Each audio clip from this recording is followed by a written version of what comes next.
Stu, squad are together here at Wheatwood for a weekend camp. It's the Travelling 20. What's the mood been like? How's training been going?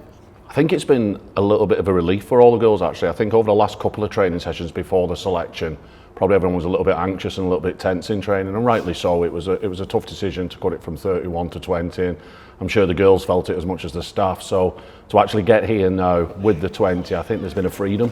We've had 2 sessions today on the field, and you can see that the weight's been lifted off the shoulders and everything's gone up a notch, the intensity's gone up a notch and the skills gone up a notch. So it's been really pleasing just to get them into this camp before we travel.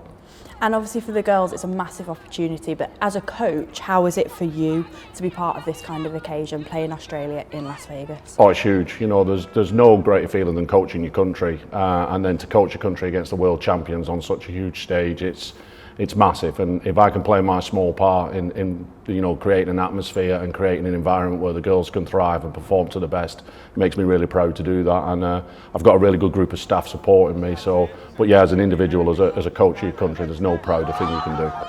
And what's your inspiration been as a coach? What are some of your philosophies that you try and get across to the girls when you're doing your coaching?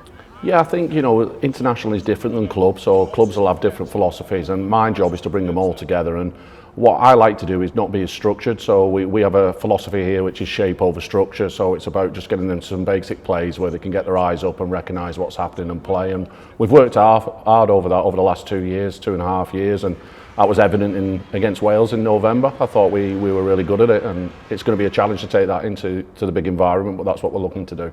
And obviously the last time that England faced Australia was back in 2017.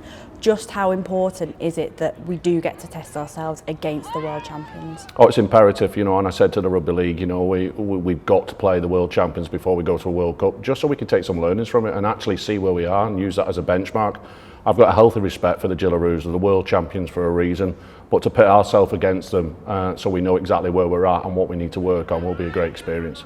And how do you think that Women's Rugby League, and specifically the international game, has evolved since that game in 2017? Oh, remarkably, both sides of the world. So with the NRLW and the Women's Super League really kicking off from 2017 onwards, I think there's been a huge development, and 2022 World Cup here was huge for our game as well. And the amount of young girls now playing the game and coming through and challenging even international. We've got quite a lot of youngsters here now knocking on the door. So I think the growth of the game has just gone in at a phenomenal level.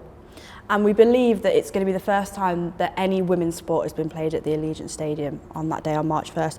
Just how historic is that? Oh, it's huge, and it's huge for Rugby League and Women's Rugby League, and it's finally putting us on the platform that the girls deserve to be on, both sides of the world again. And I must thank the NRL for making this happen on behalf of the England ladies as well, and we hope to take advantage of that and showcase our sport to the world.